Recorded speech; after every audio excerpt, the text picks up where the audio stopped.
কাষৰীয়া 3-4খন গাঁৱৰ লোকে লগ লাগি বিশেষকৈ যুৱ প্ৰজন্মৰ আৰু অকল যুৱ প্ৰজন্ম বুলিয়ে নকওঁ, আজিও দেখিছোঁ বিভিন্ন বয়সৰ লোক ওলাই আহিছে। আৰু মই আচলতে ছ'চিয়েল মিডিয়াৰ যোগেদিয়ে গম পাইছিলোঁ যে তেওঁলোকে এই চাপৰিটো প্ৰায় 35 বৰ্গ কিলোমিটাৰ আছে। এই চাপৰিটোত তেওঁলোকে 10,000 গছ প্ৰথমতে তেওঁলোকে টাৰ্গেট কৰিছিল, কিন্তু এতিয়া যিহেতু দেখা গৈছে মাটি যথেষ্ট আছে, তেওঁলোকে গোটেই চাপৰিটো সেউজ কৰি তুলিবৰ কাৰণে বা বৰ্ণিল কৰি তুলিবৰ কাৰণে প্ৰকৃতিৰে ভৰাকৈ জুবিনে যেনেকৈ প্ৰকৃতিক ভাল পাইছিল বা যেনেকৈ অসমখন হোৱাটো বিচাৰিছিল, তেওঁলোকে সেই আদৰ্শই সৰুগত কৰি তেওঁলোকে এটা পদক্ষেপ লৈছে।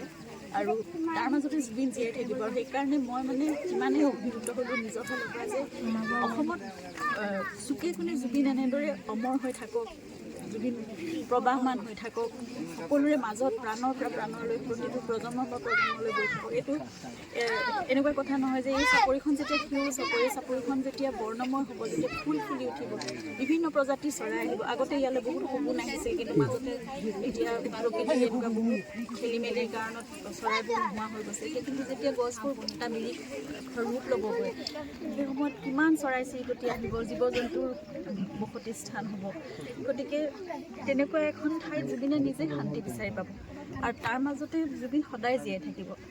আৰু প্ৰতিজোপা গছে নিজৰ বংশ বিস্তাৰ কৰিব, গুটি পৰিব। গতিকে কেতিয়াও ইয়াতো লোভ নহয়।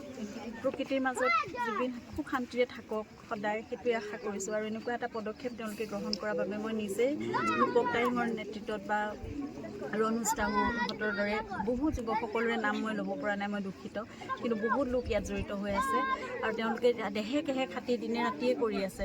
মই ৰূপক দাইঙৰ লগত প্ৰায় আজি 3-4 দিন কথা পাতিছোঁ। তেওঁ গোটেই দিনটো ইয়াতেই থাকে, ৰাতিপুৱাৰ পৰা গধূলিলৈকে, আৰু গছপুলি ৰুই থাকে। গতিকে তেওঁ কিবাকিবি দা কুঠাৰেৰে কাটিছেও, বহুত আঘাতপ্ৰাপ্ত হৈছে, কিন্তু তথাপিতো কাম কৰিয়ে থাকে। তেওঁলোকে একদম দেহে কেহে লাগি জুবিনৰ নামত কিবা এটা কৰিবলৈ লৈছে।